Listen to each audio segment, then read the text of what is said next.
प्यारे बच्चों, आज हम लोग संस्कृत की पहली वर्कशीट का अध्ययन करने जा रहे हैं।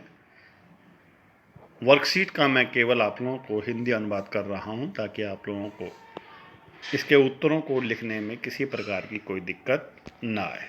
तो आइए हिंदी की ओर ध्यान करते हैं। दुर्वहम अत्र जीवितम जातम प्रकृति रेव शरणम। अर्थात दुर्वहम का मतलब होता है कठिन और जीवितम का मतलब होता है जीवन। जातम माने हो गया है, अर्थात जीवन कठिन हो गया है। कहाँ? अत्र, यहाँ। और प्रकृति रेव शरणम। प्रकृति रेव शरणम का मतलब है अर्थात अब प्रकृति ही क्या है? शरण देने वाली है।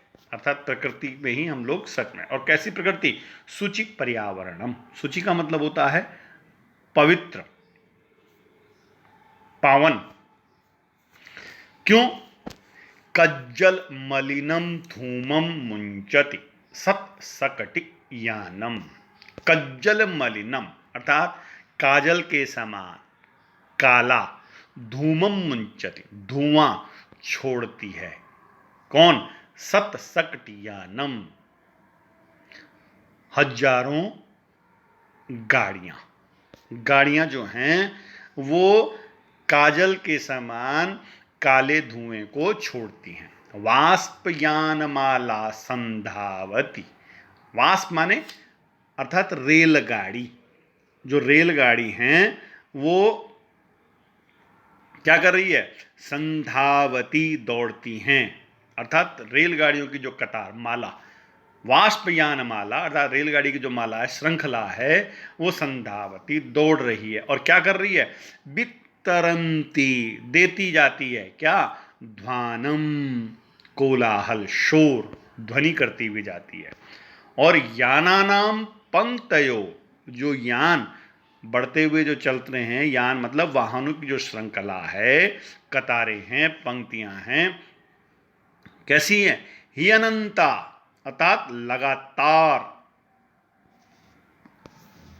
कठिनम संसरणम, निरंतर चलने से वो क्या हो गई हैं? संसरणम, हमको आगे बढ़ने में मार्ग को अवरुद्ध कर रही हैं, अर्थात निकलना आसान नहीं रहा, कठिन हो गया है। शुचि पर्यावरणम, पवित्र वातावरण को क्या कर दिया है? उसने दूषित कर दिया है।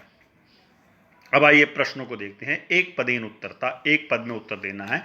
अत्र किम दुर्वहम जातम, यहां क्या दुर्लभ हो गया है, कठिन हो गया है? तो किम शब्द को देखते हुए आपको ऊपर उसका उत्तर देखना है। मैं एक प्रश्न आपको करके बता रहा हूं कि अत्र किम दुर्वहम जातम।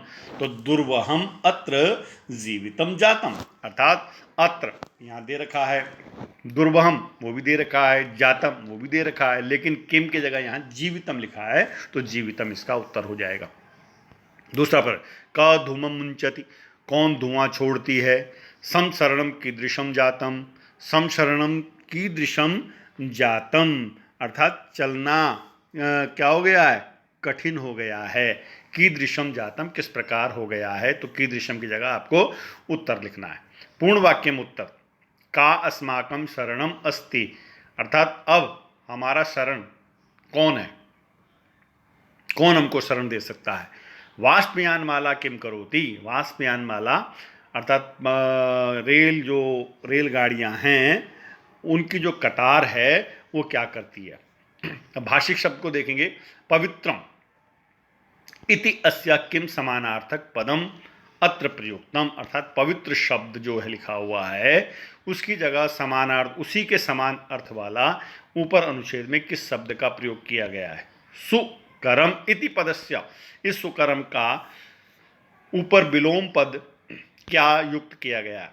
अनंतः पंक्तया, इन दोनों में, अनंतः पंक्तया इति अन्यो पदयो किम विशेषणम, इन दोनों में एक विशेषण है और एक विशेष्य। तो कौन विशेषण है और कौन विशेष्य है, ये आपको इसमें बताना है। अर्थात जो शब्द किसी की विशेषता बताता है वो विशेषण कहलाता है और जिसकी विशेषता बताई जाती है वो विशेष्य कहलाती है। तो अनंतः पंक्तया दो शब्द हैं, इनमें विशेषण और विशेष्य अलग करना है। अगला प्रश्न है कि समानार्थकान अर्थात एक समान अर्थ वाले, समानार्थ का मतलब एक समान। तो दुर्वहम जैसे कठिनम। तो सूची, सूची का क्या होगा, माला का क्या होगा, मुंचति का क्या होगा, उसको आमने सामने आप लोगों को लिखना है। अन्वय, कुछ खालिस्तान आप लोगों को दिए गए हैं और मंजूषा में भी कुछ शब्द दिए गए हैं। संधावती, पंक्तया, कज्जल मलिनम, ध्वानम। इन फिल इन द ब्लैंक्स में आप लोगों को इन शब्दों को, जो उचित शब्द है वो फिलअप करना है। उसी प्रकार चौथे प्रश्न में विशेषण और विशेष्य इनका मेल करना है। जैसे कज्जल मलिनम का यहाँ क्या होगा, धूमम। कज्जल मलिनम धूमम अर्थात काजल के समान काला धुआं।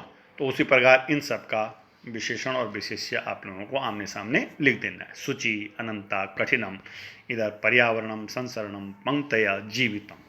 तो इस प्रकार इस प्रश्न पत्र का मैंने हिंदी अनुवाद करने का प्रयास किया।